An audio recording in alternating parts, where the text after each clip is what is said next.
And that's what I don't want for my kids is I don't want them to feel like they have to pick what they want to be when they grow up. I want them to feel like they've been preparing for their career their whole childhood. They've been pursuing and asking and exploring all the different careers and all the different passions they have. I feel like why can't children have multiple passions? If they love video games and they want to teach classes about video games, there's plenty of people making millions of dollars doing that, and same thing for art and so on.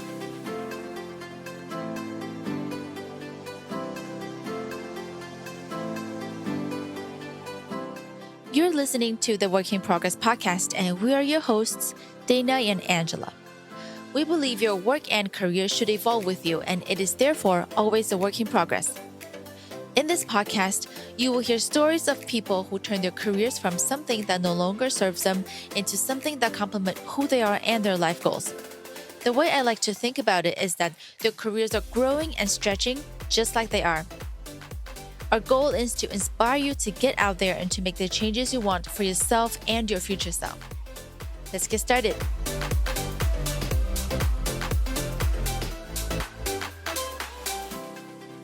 Good morning, good afternoon, good evening, wherever you are. Welcome back to the Work in Progress podcast. Today, I'm really excited to be talking to Ashley.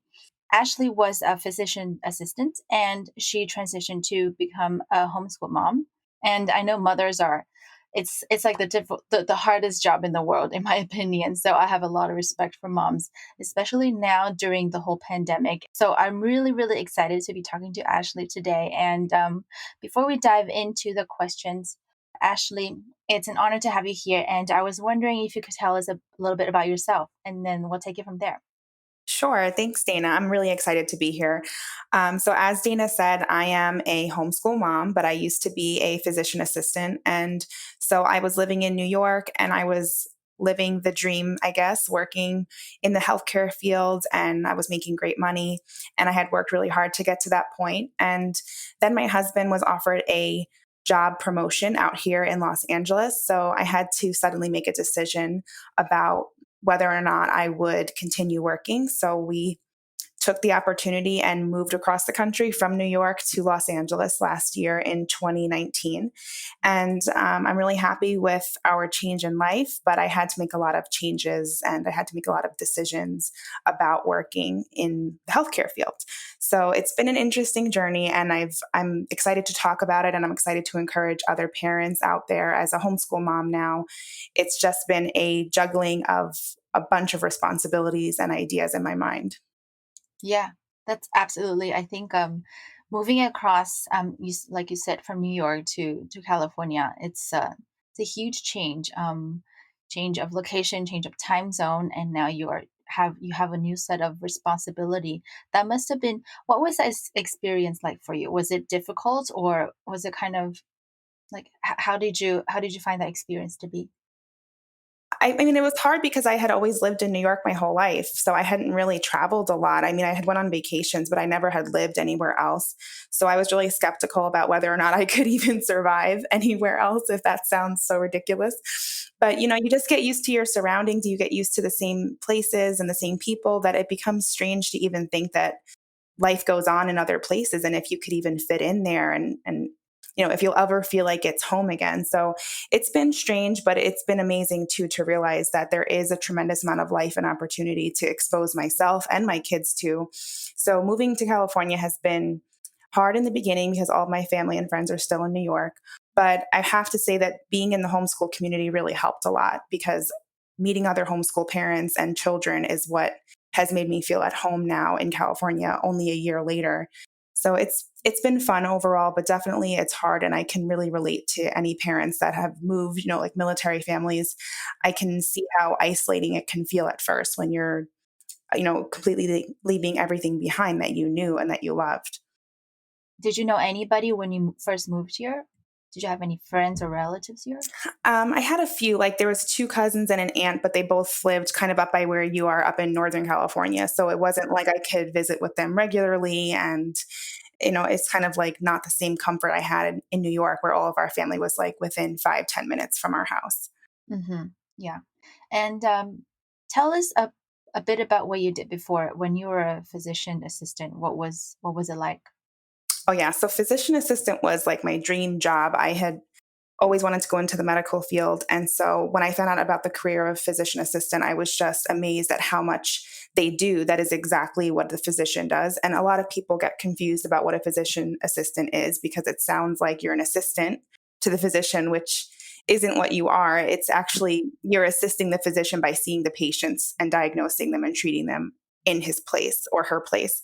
So it's not like a medical assistant or like a nurse. It's more so like you're actually writing prescriptions and diagnosing and treating so that more patients get seen and treated in a day than if a doctor had to do it all on their own. So you're decreasing wait times and you're kind of improving the patient experience. So I was so excited to be a part of that. And I knew how much I hated waiting in the doctor's office.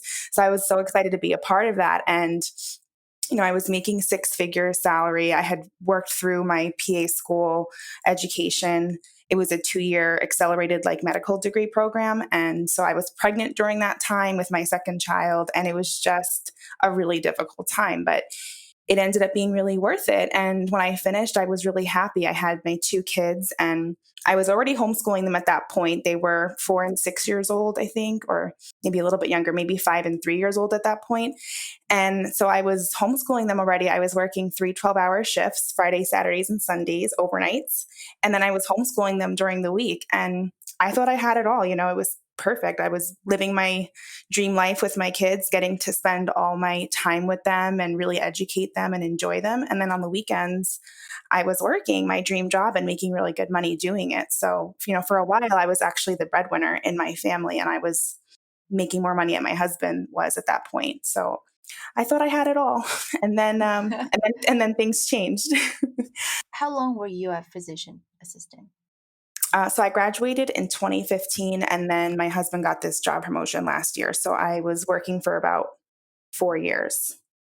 And so you were physician assistant for 4 years. And what was that decision like for you to decide? I mean, I guess it makes sense when your husband needs to move from New York to LA, then you follow with your two kids. That part makes sense. But how was it like deciding or coming to the decision that you're going to I guess not pursue a medical profession in California, at least for now. I don't know your future, but to kind of just change from that into just staying at home and just have that become your full-time job. Yeah. Yeah. I mean, at first, I felt like, I'm going to probably end up working in California. I didn't think I was really leaving the workforce. I just thought I'm just changing location. So I knew that I was licensed, I was certified to work in all 50 states. So I just thought, I'll apply to work in California. And then I realized that I was actually really enjoying being at home with my kids, in the time that I was here, moving here and adjusting. I decided to sacrifice my need to use my degree to just be at home with my kids and help them adjust to the change of moving. And then in that period of adjustment with them, I realized that I was really enjoying not rushing around and not being exhausted all the time and not missing out on them, on their experiences. And I realized that for my marriage too, that I had no time left over to be with my husband. We were working opposite shifts. He was working Monday to Friday, and then I was working weekends. So we really never saw each other. And my kids really never experienced their parents together. We were just always working. So I was really enjoying the family dynamic. And I realized that it just wasn't the right time for me to go back to work. So it was a hard bullet to bite, I have to say, because I had worked so hard to get to that point and I never saw myself as a stay-at-home mom. But I realized at this time that it was kind of what it was needed of me. It was what was more important for me to do. And it has been a sacrifice, but I do see myself returning to the workforce at some point. But just, then I got pregnant with twins. so now is not the right time either. Yeah, it's double the amount of work and double the joy. It has been, yeah. My twins are going to be 2 this August. So things are starting to get a lot easier than they were. But, it just goes to show you that you really don't know what's going to come your way and what you're going to need to adjust to. You have to always be ready and willing to adjust to change. So you have 3 kids, I have, correct? well, I have 4. So I have Oh, four. my older Oh, 2, and then now I have twins. So yeah, 4. oh wow. That's so funny because Angela and I are twins too. Oh, I I love it. guess, yeah, sorry, I never mentioned that, but usually I just say, "Oh, we're sisters," um, but we're twins, and every time we meet people, new and like whenever we meet new people, they always tell us that first they're usually very shocked that we're even sisters at all, and then when we say that, oh, we're actually twins, and then they after they get over the shock, they say that, oh yeah, I can kind of see the resemblance, So then are you but identical twins or are you fraternal? no, yeah. Okay. That's so fascinating. I'm so fascinated by twins. I can't believe I ended up having twins, but I get a million questions about twins and how they are, if they're similar, if they have the same personalities, if they have the same likes and dislikes. And they're just told, even though they are identical twins, mine are, they are just completely different human beings. It's fascinating because genetically they're supposed to be completely the same and they're very different. I guess I'm really curious to learn more about when you kind of made the decision then to start homeschooling your own kids instead of working, because I can only imagine how difficult it was to complete your program to get to, the point where you're able to work for 50 states while being pregnant. And it's just such a huge accomplishment. And then you were able to do that for 4 or 5 years and you were, oh, sorry about that. Obviously very successful at it. But the moment when you had to make the decision to not do that anymore, did your friends or family or colleagues, were they concerned? Were they worried? Oh, yeah. Yeah, my parents especially were very concerned because they knew that I had worked so hard, and I don't think stay-at-home moms are even considered respectable, I think. A lot of people respect people for having careers that are high paying and are really well-respected titles and that sort of thing. So to be a stay-at-home mom kind of feels like you're taking the back seat or you're, you know, giving up or you're walking away, and it feels like the community of your support system sort of just looks down on you a little bit. So I definitely faced that disappointment feeling or that disappointment, or I don't think anyone ever said they were disappointed in me, but I just could sense, like people would say things like, are you going to go back to work? You're going to go back to work, right? Did you find work yet? Are you working yet? And people, even my friends, that had looked up to me when I was a physician assistant, they would always ask me how I got into PA school. What are the kinds of questions you get asked during your interview? What is it like to be a PA? Like people who really looked up to me now were like, are you going to be working again? Like, when are you going to go back to work? And people just couldn't understand how I could have walked away from something that, one was really successful and two was just something that I really always enjoyed. I always was excited to do. So they were just scared, I guess, for me. I think they were all coming from a place of concern that I was permanently giving up my career. And they couldn't see that I was just making a temporary sacrifice. And for me, I'm still even processing that myself, that this is a temporary sacrifice. This isn't a permanent surrender of my career. It's just something I'm doing temporarily. And, homeschooling has been something that I was doing while I was working, and it was working. It was happening. My kids were thriving and they were learning and they were growing, so it was doable to work and to homeschool at the same time. But now it's very different the way I homeschool. It's just a much more relaxed and peaceful experience. And again, like I said before, the family dynamic has changed tremendously because now I'm home on the weekends and I'm not exhausted. So the transition from then to where I am now is definitely been a huge one for me to be like peaceful and happy that I'm doing this and not feel disappointed in myself that I walked away from all the hard work I did, you know? Yeah, that's totally understandable. And I think, one way to look at a career is that, you don't necessarily have to do that one thing that, may be your dream job, but like all of the time, it could be something that, you devote a portion of your life towards and then maybe step away a little bit because you have other obligations and responsibilities that at the time are, your highest priority. And then later on, you can return back to it. I think that's totally a very normal and very Yeah. mature way of looking at, your career. Yeah, I so agree that careers do not need to be all or nothing. You can totally do things on a more flexible schedule if you just think a little bit more creatively. And I'm just now starting to realize that all of the experience and knowledge that I acquired as a PA is still very relevant and usable, even if I'm not working in a hospital. So actually what I'm doing is I'm teaching workshops to middle school kids. We've been meeting on Zoom, and I've been teaching them all about the brain and the anatomy of the brain, and we're going to do a dissection of the brain together. And I'm realizing that all of the knowledge and experience I have is still really helpful to tie in with my current passion of educating youth. I realize I'm not even just passionate about homeschooling my own kids, but I'm also passionate about helping to homeschool other people's kids. So if you or any of your listeners are curious to learn more about passion-led workshops or about anatomy workshops that I'm teaching, I'd love to be connected. I'll send you all my contact information. But basically my point is that whatever it is that your career was in the past that you have to walk away from, there's no reason to say goodbye. I feel like you can still use a lot of the knowledge that you've acquired to help fuel you into your next part of your journey. So for me, it's been tying in all of my medical knowledge and experience into homeschooling, not even just with my own kids, but also starting to build a little bit of a business within the homeschooling network. I feel like that's such an important step for me, is learning that you can totally think differently about your experience and your knowledge and your careers. Because I'm really curious about homeschooling and, for, I guess, growing up, really didn't really have any friends that were homeschooled, but it's definitely something that I'm starting to see more and more people do. Tell us a little bit more about the decision to homeschool your kids. Yeah, well, going back a little bit to what you were just saying, actually, because it ties in a little bit, is the whole concept of being able to do some of what you used to do, even if it's only a little bit and it's not full time. I've definitely tried to weave that into my homeschooling experience. So, I worked in surgery as a physician assistant. So I was the first assist in surgical procedures.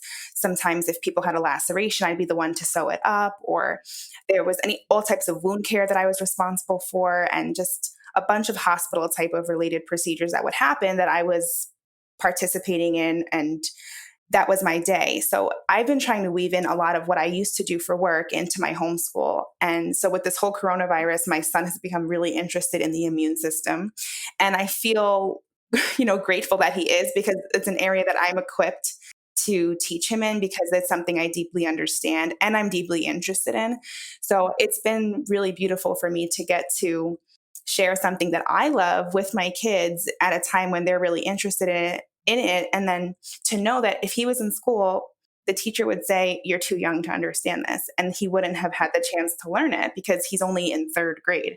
So I've been happy that I'm homeschooling him, because now I can go into that with him more. And so to answer your question about what made me want to homeschool, is basically that I realized the school districts are sort of factories for children, and I have nothing negative to say about about the school system in general. I know it serves a great purpose for most kids, but for other kids who are sort of out of the box thinkers and want to learn about things that the school system doesn't offer, it sort of can't meet them there. It can't meet all the needs of all the children. And I feel like my kids in particular were kids that had interests that weren't traditional. Like they wanted to do cake decorating, and she wanted to do this is my 7-year-old now.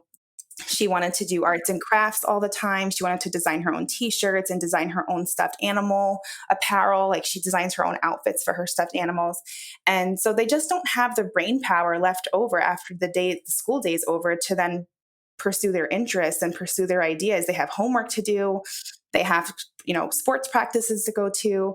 And I just feel like the traditional school system would fail my kids in the goals I have for them, And so we started homeschooling basically because we wanted something more for our kids, and, a bunch of other reasons too, for our faith. We're Christians, and the school system kind of frowns upon the word God. So we didn't like that. And, and then for the social reasons too, we feel like they were not being properly socialized in the school system. the school system was sort of encouraging bullying, encouraging racial separation in kids. They're teaching history from one point of view, just a number of things where I feel like my kids weren't getting the best education. And even when we tried private school, like a private Christian school, we still saw a lot of the same issues with inappropriate behavior and just things coming up that weren't appropriate for kids to see and talk about yet. And we just felt like it wasn't the right thing for our family. And, I can't say homeschooling is the best thing for everyone to do, but I do think it's something worth experiencing at least once in your life. Even if you only did it for 6 months, it's really my favorite thing about life right now is homeschooling. I'm sure you definitely get to spend a lot more time kind of, seeing your kids learn and then being there for them to explain things to them. And I definitely feel that there's probably like multitudes of benefits that will, impact maybe their attitude towards learning certain things as well. Cause then it's not a stranger telling them things and it's, somebody that they Right. know and trust. Right. Yeah. And there's no like pressure of you must get this right. You must know this because if you don't, you're going to fail the test. It's like if you didn't understand that or you didn't get that, we're going to try a different way. And the things that you are really strong in and the things you do really love, we're going to find ways to learn about those things. So if you're obsessed with animals and it's all you want to do is watch cartoons about animals, we're going to try to find out where do these animals live? What kind of diseases do they transmit? How long are they? How much do they weigh? And we're going to pull in all the subjects that you need to know for school, but we're going to make it more fun for you and we're going to make it matter to you because what does 2 plus 2 really mean to a kid when it has no meaning? But if you say like, if this jaguar weighs 2 pounds and then he just ate a 2 pound carcass, how much does he weigh now? It's like that means more to him than 2 plus 2 on a paper. And I think teachers don't have the time. I mean, it's impossible to do that for 30 kids. They just can't make things fun for every child all the time.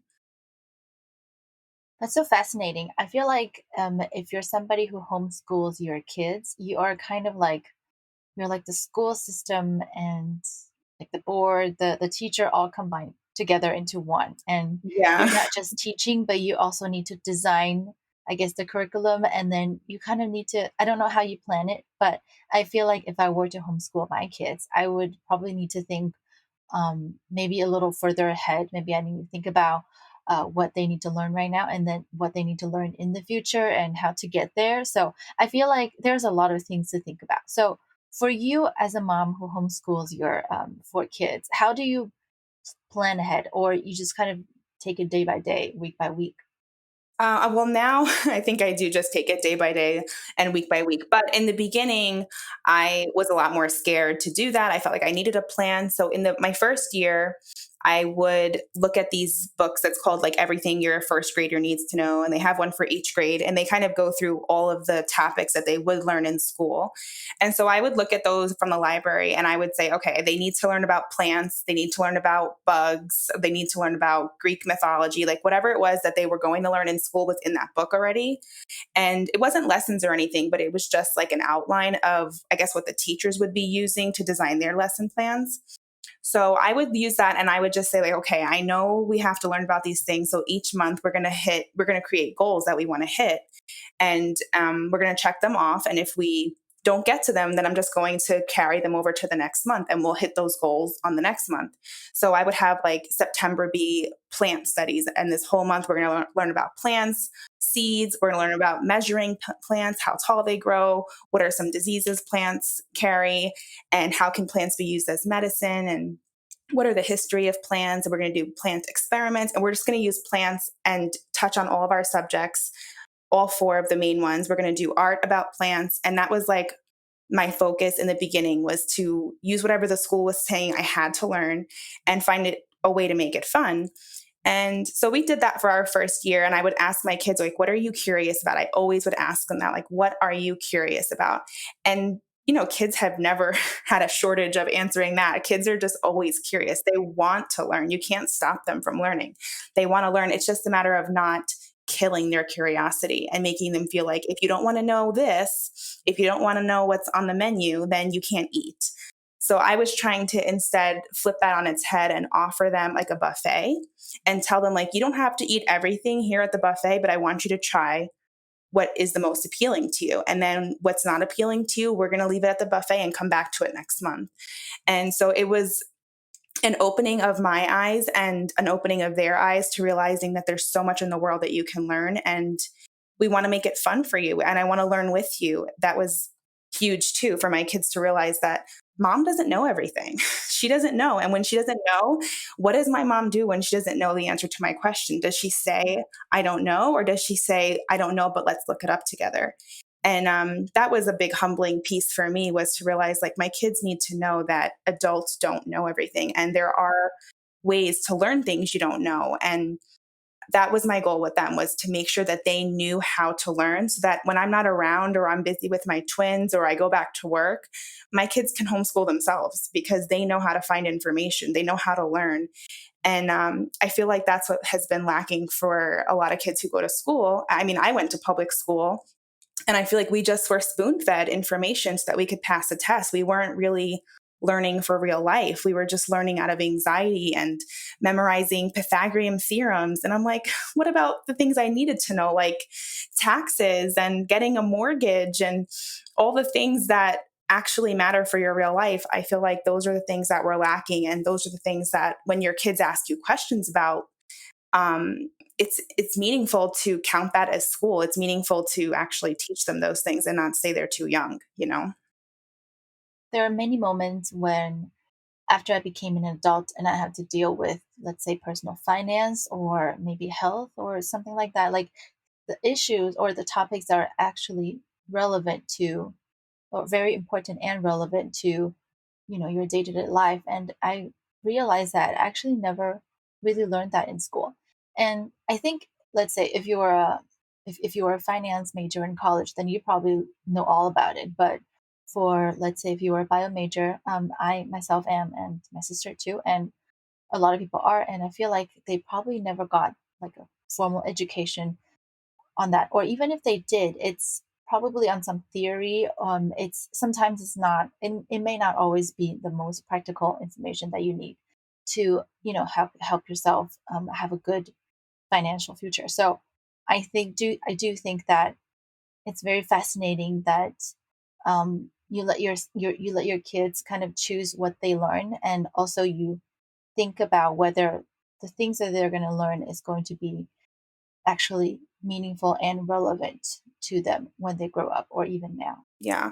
I try not to ask my kids like the question of what do you want to be when you grow up, because I feel like you guys probably see this a lot where you've interviewed a bunch of people who have changed careers. And I wonder if you guys have experienced this on your show, where people actually tell you that they always wanted to do their second career, but it just wasn't respected, or they didn't know how to do it, or they weren't prepared, or they felt pressured to choose their first career.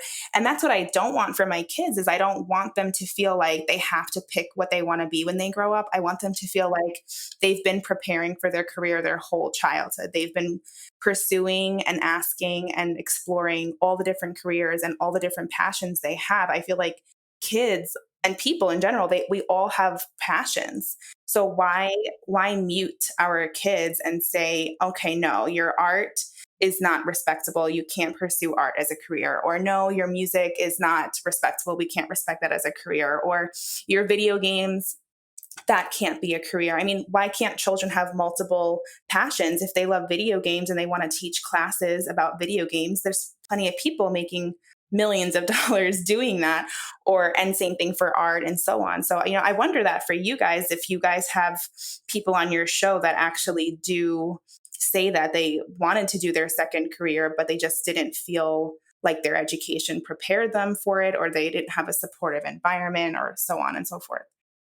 Yeah, actually, so many. I think it can come from both inner or outer um, expectations. We all know what the society thinks, what's a respectable career, what's not a respectable career. And I think another layer is that a lot of times people, they just think to themselves that, oh, whatever it is that I want to do, it's probably not going to make me much money, or it's going to be hard to survive on this, or it's probably not like a very glamorous career.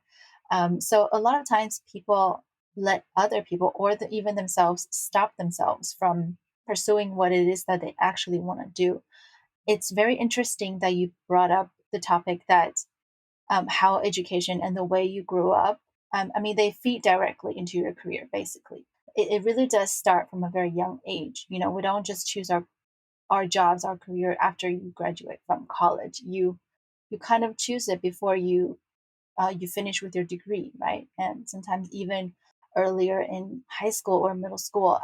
I know some countries in Asia, for example, some kids are encouraged to pick like a medical track in their high school or even middle school. At the age of 13, 14, they already know that this is what they're going to do when they quote unquote grow up. But growing up has so much more, it's so much more than just being, 23, 25, choosing your career. It's much your career throughout the lifespan. It's much longer than that.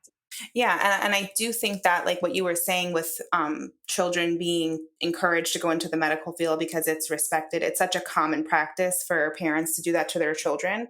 And I can't lie, I was definitely tempted to do that as a healthcare provider myself. I knew how lucrative it was. I didn't have to work as hard as most people did. I only worked 3 days a week, and I was earning six figures. So I definitely like experienced the success and the respect that comes with working in the medical field. And I wanted that so badly for my kids to not have to work so hard to make a little bit of money. But then I thought about all the doctors that I worked with and the nurses that I worked with that were truly so unhappy to be at work. They didn't want to be there. They were only there for the money, and it showed in their work. It showed in the way they treated people. It showed in the way that they treated patients. And that's why you hear that so many doctors have such a bad bedside manner. And that's because a lot of doctors didn't go into it for the money. They went into it because their parents made them do it.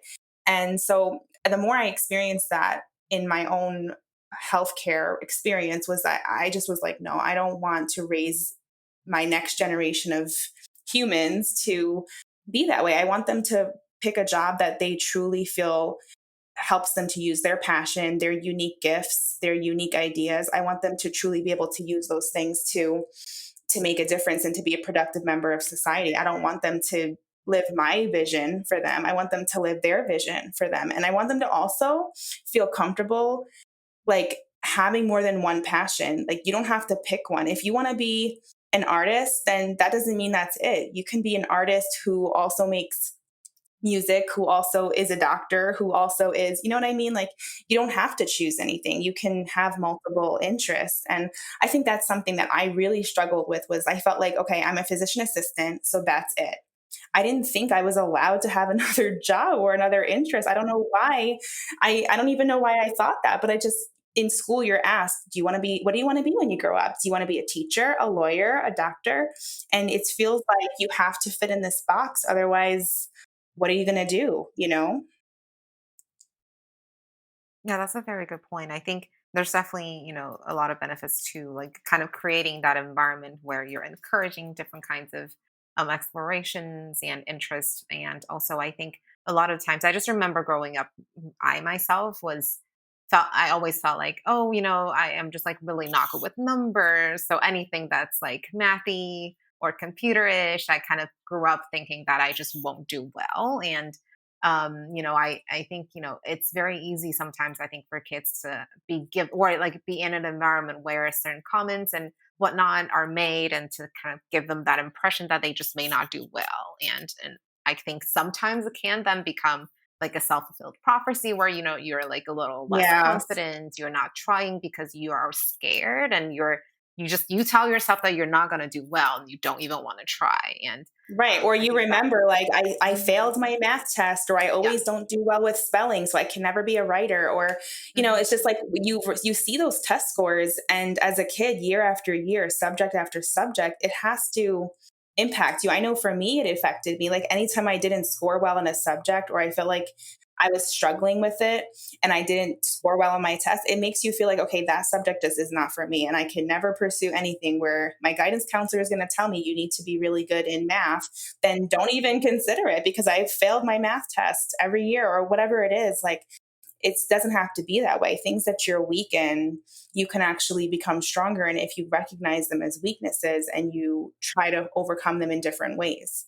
Yeah, totally. I think Those are things that I think people can grow to like realize and then kind of then build in that mental self-talk, even, telling yourself that even though I may not be doing so right now, I can improve and I can learn. But I think early on it's harder for younger kids to have that kind of mentality and like structure set up for themselves. So yeah, I think having that homeschooling environment where you're helping them create that environment is very important.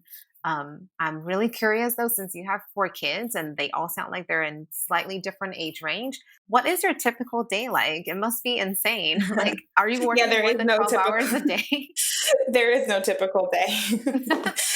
Yeah, no, I have a 9-year-old and a 7-year-old. They both just had birthdays. They're both going into 4th grade and going into 2nd grade. And then my twins, yeah, they're going to be 2 in August. So I have 9, 7, and then my almost 2-year-old twins. And so recently I started trying to make changes to the way our day goes because our days used to start very chaotically with a bunch of chores that need to be done. I don't know how you guys feel about chores, but I feel like chores are so important for children to do too. Not that they have to take care of the house for me, but I feel like they do need to learn how to participate in the house running.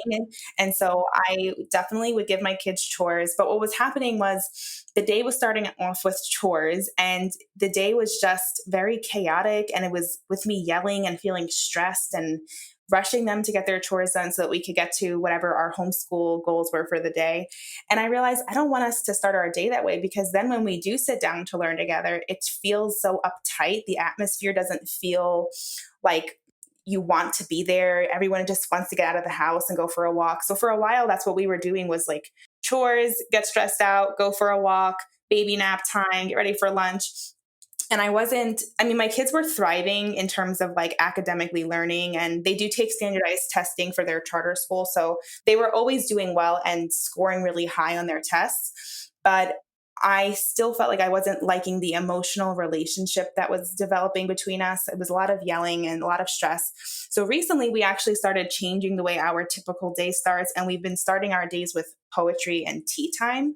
And so we actually all have a cup of tea together. We light some candles and we either read from the Bible or we read a poem, or I just read to them, even though they can actually read alone.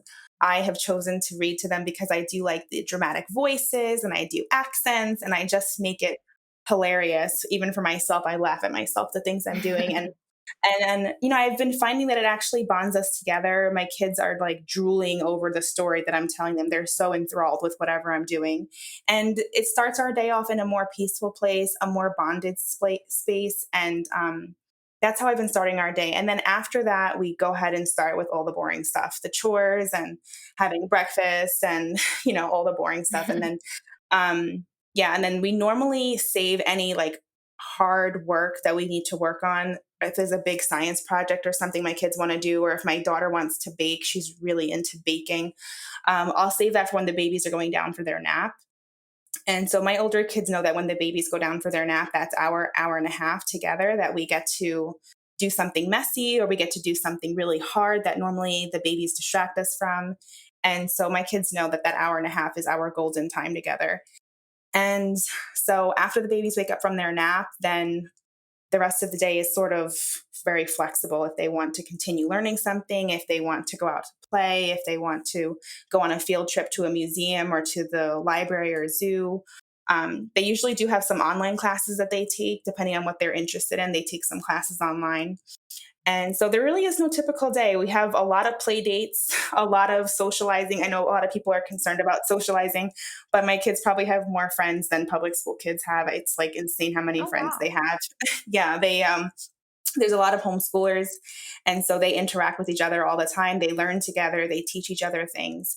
And so they get tremendous amount of socializing, but not just with their peers, also with the peers siblings, and they socialize with adults, which I think is an important part of socializing. In public school you actually are told to stop socializing. You're told to be quiet and sit in your seat and pay attention. So it's funny that topic of socialization and homeschooling. But yeah, that's what our typical day is. We try to make a lot of space for family, a lot of space for chores, and space for friends and for interactive activities. Wow, interesting. And you mentioned that standardized test. Is that something that's kind of just put in place so you're able to kind of calibrate the curriculum you're designing at home with the public schools and other more formal schooling systems? So I don't think so. The standardized testing in New York, we had to do that only starting in fourth and fifth grade. So I didn't have to take the standardized test in New York at all because my kids were too young when I was living there. But now that I'm in California, they ask for you to take the standardized test and it's optional. You don't have to do it. But if you are going with a charter school in California, then they really encourage you to take it because the charter schools look better if they are reporting results and stuff like that. So the standardized test is something that they take online, and then you take it at the beginning of the year, and then you take the same one again at the end of the year to see what progress you've made and to see if there's any areas of weakness. And I don't think it has anything to do with the curriculum because as a homeschooler, you don't even have to pick a curriculum at all. You can design your own. So I don't think it has anything to do with like seeing if you're hitting standards or anything, but that all may be starting to change. They're starting, since now there's more homeschoolers coming in from the public school system, they're starting to see if they can, have some more control over homeschoolers and standard stuff like that. And you mentioned a very interesting point about how your kids have a lot of other friends that are also homeschoolers. And how do they actually meet? Are there certain meetings at the charter school that you have to go to so people still get to see, like, people in real life? And then they continue to maintain contact or like keep in touch and, check in and just hang out and be real friends in real life after that? Yeah.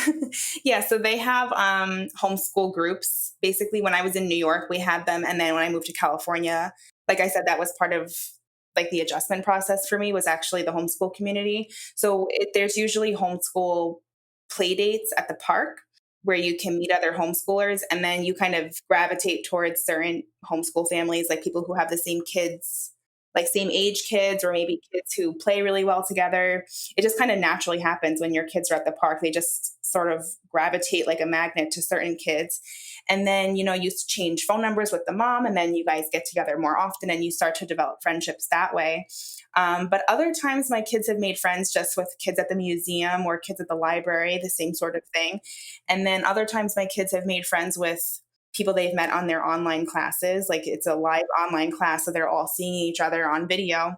Oh, So cool. my kids have made friends that way. And so it's just so many different ways that they actually do make friends that I feel like they have more opportunity to do that. They have more chances to see different kids rather than seeing the same kids every single day. um, so yeah, I know that's a very common question I get is about my kids socializing and having friends. It sounds like it's easier than we imagined. I guess maybe just like some stereotypical kind of impression of homeschooling. I feel like, oh, does that mean you don't have friends? Actually, no, you do. Yeah, or are you home? I mean, the other thing I think people think about homeschoolers is that we're always home, and I feel like Yeah. actually we're never home. All day long, we're like going somewhere, and like we're always in the car. It should be called car schooling because we're always driving somewhere. Oh, So, wow. yeah, so you're almost never home, and you're almost always going somewhere and experiencing the real world. And in a lot of ways, my son always says that he feels sorry for kids that have to go to school and that they don't get to experience the real world. Like they're kind of always in their classroom and they're always with the same people. They don't get to do a lot of field trips. And, I do feel sad for like the kids now, like with this upcoming school year, with how things are going to change. It's definitely something that nobody saw coming, I think, with the way things are going to change with kids socializing and getting to go on field trips and stuff. So I know a lot of parents are going to be considering homeschooling and wondering if they can make it work. And there's a lot of stereotypes about homeschooling. It's almost like the race issue. People assume certain things about people without knowing the facts. And I was definitely one of them. I didn't think I would ever homeschool, but now I know better. So I like spreading the word. Yeah, actually, you kind of answered my question. I was really curious. I wanted to ask if you are seeing more people deciding to homeschool their kids due Yes. to pandemic. Mhm. Yes, yes. Hundreds of thousands of people are flocking into the homeschool groups and messaging me and asking for help with finding a curriculum and finding, socializing opportunities and just all the questions that you guys sort of asked me about homeschooling. There's parents who are just feeling like they're in the corner, they're being backed into this corner and they need to hurry up and figure out something for their kids. So, yeah, there's a lot of people that are not comfortable returning their kids to the school system the way it's going to be. And they're turning to homeschooling, even if it is just temporary, they're definitely not happy with sending their kids back. If I were a parent, that's probably something that I would consider right now. How do you design your curriculum, or how do you decide, in the long run, let's say from now until, I don't know, 18 or something, do you sort of have like a overarching plan for your kids, or how does it go for you Yeah. guys? So, I mean, kind of in keeping with the theme of your podcast, actually, like I'm trying to imagine what their long term career goals might be. And I don't ask them, I kind of just observe them to see what are the things that they naturally seem to be interested in. What are the toys that they always seem to gravitate towards? Like, what are they doing in their free time on the weekends and in the summers when I'm not as strict with them with schoolwork? What are the things that they naturally like? And when I watch them, I see them doing the same things over and over. So, for my son, it was always about animals, like insects and different jungle animals and snakes and that sort of thing. So since I saw him always watching shows about that and playing with those toys, and whenever we would go to the library, he would always pick the same types of books. So since I noticed that about him, I decided to make my curriculum revolve around animals. And so I would pull out a bunch of books about that. I would look up worksheets about that. And I would design a curriculum that helped him learn more about animals. And truthfully, my son was really like very independent with his learning. So he would tell me what he wanted to learn. He would say, I want to know where cheetahs come from. I want to know all the different species. I want to know how big they get. I want to know how much they weigh. And he was just a very inquisitive mind. And I encouraged that. But I mean, my daughter is more quiet and she didn't know what she wanted to know. She just wanted to be able to do things and not be told, no, it's time to clean up, time to go to school, time to do this, time to do that. So my daughter was always more the person that was like, Mom, you're planning too many things for me. I need to just have time to be at home so I can be in my creative zone. So I had to give her that space of having a lot of art supplies at her hand, having sewing materials, having pastels, having rhinestone applicators, hot glue guns. Like I could give her a lot of resources so that she can design. And right now she's launching like a t-shirt business where she's designing her own t-shirts for kids. Yeah. So She's how old? 7? she's 7. Oh, Yeah. nice. Oh my God. Yeah, so I'm letting her get an experience, and she has a few people ordering from her, and they're nothing like Wow. it's not like a super special t-shirt, it's really just a shirt that she drew on, but because it looks so custom and it is custom, a lot of my husband's friends have been encouraging her and buying from her, so she's getting to see, like, Oh, what expenses go into starting a business, buying the markers, buying the t-shirts, and then you have to deduct that from your profit, so she's been doing a lot of math in trying to calculate what her profit is so she can buy her next toy. oh, Um, that's amazing. yeah, so our curriculum is really not something that I can plan so far in advance. I really have to live in the moment with them and see what they're interested in. And it even is hard to buy a curriculum like this because it's just not available. Like there's nobody who's really thinking out of the box like this. If you try to buy a curriculum for homeschooling, you're going to get more and more of the same, like Sam sat on the mat and Sam ran after the dog. And it's like, yes, you're going to learn to read because those words are very easy, but the reading has no meaning and you're not going to read in your free time. So for me, reading is so important. I prioritize reading the first thing we do in the day, and I get them a lot of books about things that they like so that they read for pleasure. And that's basically what my curriculum is reading for pleasure and having their interests be woven into everything that they do. So that way, when they are like 18 and it's time for them to pick a career, hopefully they've already had a chance to experience like a little bit of their career. Like for my daughter, she's getting to experience entrepreneurship right now to see if that's something she wants to take further and let it snowball. And, for my son too, he's also really into Minecraft and Madden and all these video games. So he wants to design his own video game. He wants to do like video game tutorials and learn coding. And So it's been very different to have two of them. I can't imagine when my twins start homeschooling to have to also to also get to guide them in their interests. Like I said, they're so different. But yeah, so our curriculum is just so different from child to child. It has a lot of me thinking long term and also trying to live in the moment and create as custom of a plan for them as I possibly can. So, if there are people who, let's say your friends or your family, who want to give homeschooling a try and they come and ask you for advice and suggestions, what would you tell them to do? So I do get that question pretty much every day. And I tell people that if you're thinking about homeschooling, the first thing to do is actually something called deschooling. And so deschooling is kind of like detoxing your brain and your mind from the normal traditional ways of learning. And the reason we tell people to do that, and the reason why we say you cannot skip it, it's so important, is that you need to start thinking about learning differently. Learning is not something you do in a chair at 8 o'clock from 8 a.m. to 3 p.m. and then turn off the brain.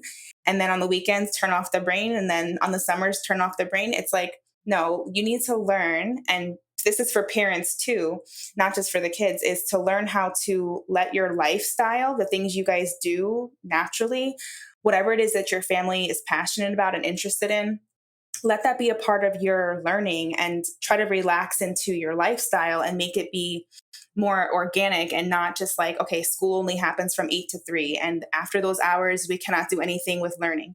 And so deschooling is about changing your mind, detoxing your mind, and learning about how to learn differently, how to think differently. And so it's a hard process for a lot of parents to do because they want to immediately jump into curriculum suggestions and finding co-ops, and they want to get right in with their feet and start the learning process. So that's usually the first step, is to encourage parents to deschool, encourage them to change the way that they think about learning, and to just stay in that space of deschooling. We usually say like at least 2 weeks that you need to have no structured learning, no structured plans, no structured places, no structure, just 2 weeks of enjoying time together, going on field trips together, asking each other questions, letting your kid ask you questions about things you love, and just bonding and creating a trusting relationship with each other where your child's going to feel comfortable learning with you. Your child has to come to see you as a partner and like someone who they collaborate with, someone who is going to encourage them and not someone who's going to be breathing down their neck, grading their papers, being like, didn't I just tell you how to spell this word yesterday? How come you don't know how to spell it today? It has to be a change in the dynamic. And it's something that can only really happen during the deschooling process. So that's usually where I tell parents to start, is there. And then after deschooling is over, or while deschooling is happening, I tell them to do all of the administrative stuff with looking up laws in your state about what are the laws, since they do vary so much, and looking up different learning styles, since children have such different learning styles. You can be a visual learner or an auditory learner. And so it's important to see like what is the way your child learns best. So during the deschooling process, we suggest parents to do that as well. That's so very interesting. I think the deschooling concept is so cool. And I think you really basically brought up a really good point when you said that your daughter, who's 7 right now, is learning all of entrepreneurship, and that profit, actually you only have a profit after you consider all of your expenses. And honestly, I don't think that's a concept that you learn until much later on in life if you were to be stuck with the current, like, more mainstream kind of education system. And I think it's really, really eye opening. That's so amazing. Yeah. Yeah. Thank you.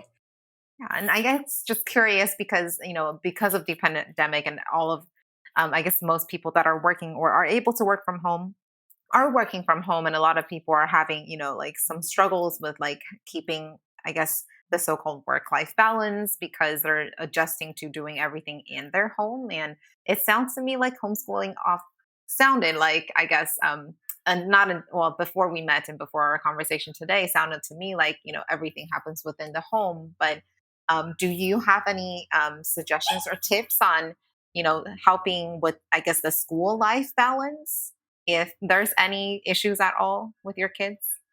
What do you mean, like with them balancing I guess, schoolwork with? yeah, because then they're kind of, you're the person that's providing the education and you're the teacher for them and with them, but then, you're obviously their mom and a parent, so you're also spending like the remainder of their life when they're technically not in school with them. Do you find it sometimes difficult to kind of step outside of the classroom in a sense where, okay, we need to like stop thinking about schooling things and now shifting to like a more family time for the day? Yeah. I don't know if there's any issues like that at all. I see what you mean. I think in the beginning it was hard because I compartmentalized everything. And that's what I don't want homeschool parents to do, is to compartmentalize learning. So I used to do that. I used to say like, okay, the morning time is our time for learning. And then after our learning time was over, we would start like, I felt like I had to step out of the classroom, as you said, and start parenting them and telling them to do their chores. And now that it's my third year, I just finished my third year of homeschooling, I realize that it's so much more important to not compartmentalize our learning and compartmentalize our parenting. It's so much more important to weave that all in together. So, like, for example, when we're washing dishes and like we can't get the oil off the dish, and my daughter's like, why does the oil not wash off the dish? And then I say, well, because you need to emulsify it. Like, you need soap in order to break down the fat in the oil. So that's why we need to use the soap. And so as we're washing the dishes together and I'm teaching her about the proper way to wash the dishes off, because yes, I wash my dishes before I put them in the dishwasher. Like, why do we all do that? I don't know. I'm like, because I guess it's not clean. I do that. So yeah, thank you for admitting that. So yeah, I wash the dishes before I would put them in, and we talk about a little bit of science when she's curious about it, because she asked, why doesn't the oil wash off? So instead of us doing a whole oil experiment, we just brought that into real life. So to answer your question, I kind of just stopped compartmentalizing my parenting role from the learning time. I kind of make them all weave in together, because they do weave in all together. And, even when we're watching a movie and my kids ask 1,000 questions during movies about why did she just do that? Or where did she go? Or is that her sister? I try to really encourage them to pause the movie and ask questions, and we discuss things. And so for me, it's been about mixing things and not making things so compartmentalized with parenting and with learning. I think we learned so much about you and about homeschooling today. And I know, I feel like this went off in a whole nother direction with homeschooling, right? Yeah, it's a really whole new perspective to look at learning, I think, for people and even adults too, like just to kind of, it's something that we kind of feel like, oh, I graduated college and, whatever degree I have, that is it, I feel like I'm not really learning anymore. But a new perspective of looking at learning that's interweaved into your daily life. And especially, I think something that would be helpful for parents to do a little bit more consciously is, to not have, like what you said, compartmentalize, your classroom time and then, separating that from your everyday life. I think it's a very refreshing way of looking at that. Yeah, I think it's a more natural way of living life too. I feel like kids are going to lead you in that direction naturally. They're going to ask you what color the stop sign is, or they're going to ask you like why that bug is dead on the sidewalk, or they're going to ask you like, why are the police in the deli right now? Aren't they supposed to be at work right now? And like, these are all things that my kids have asked me before, like, why are the police officers in here at the deli with us? I'm like, because police officers are real people who have families. And, it's just, you never know what's on your kid's mind until you create that space for them where they feel comfortable asking you those types of questions. And it lends itself really naturally to, school subjects that you can naturally, if you're thinking about it, if you're trying to be intentional about bringing real life scenarios into your child's mind, then you can be very intentional about having those conversations with them. And I've been doing this with my kids as young as when they were like 3 or 4 years old, when they're at that stage of asking a lot of questions.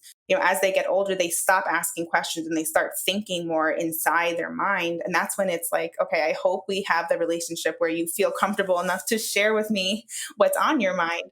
And so we have a responsibility, I think, to guard our relationship with our kids as much as we can. And I feel like homeschooling has given that back to me. And so now, even when I do go back to work, if I go back to work, I feel like the things I've learned during this time has taught me, besides just the parenting and the learning aspect, I think it's also taught me how important it is to have other passions, like outside of the medical field. I've learned for myself how powerful it is to be able to learn something new, just watching my kids learn things. And learning's never over. Learning is always happening. My kids are always teaching me that. And I'm grateful for that. I'm grateful that I've gotten that perspective and that I don't feel like, I went to college, I got my degree, and now here I am in adult world. Someone give me the manual for what I do next. Well, lastly, Ashley, where can people reach you if they have questions for you or for homeschooling? Yeah, so I just launched my own podcast. It's called the Homeschool Conversation Podcast. Nice. Awesome. Yeah, so I will Congrats. send you. Thank you. It's been fun. So we do all types of interviews on that podcast where I interview homeschoolers who have grown up and now they're adults and see where they are now. And I even interviewed my own kids so that you could hear it right from their own mouth what they're learning. I've interviewed just a whole bunch of different people in the homeschool communities just to help displace that fear that people have with homeschooling. So that's one place you can find me. I'll send you my link for that. And then I do also have my Facebook page, which I'm just under Ashley Davis. And I have a homeschool blog called The Chaos I Love. It's just the word, the chaos I love. And so I'll send you the link for that so that if anyone has homeschool questions or even questions about transitioning away from the medical field, I'm more than happy to ease people's fears and answer questions about those things. Wonderful. Thank you so much. Oh, thank you guys too. This was so much fun. Thank you. We'll be in touch if you have more questions.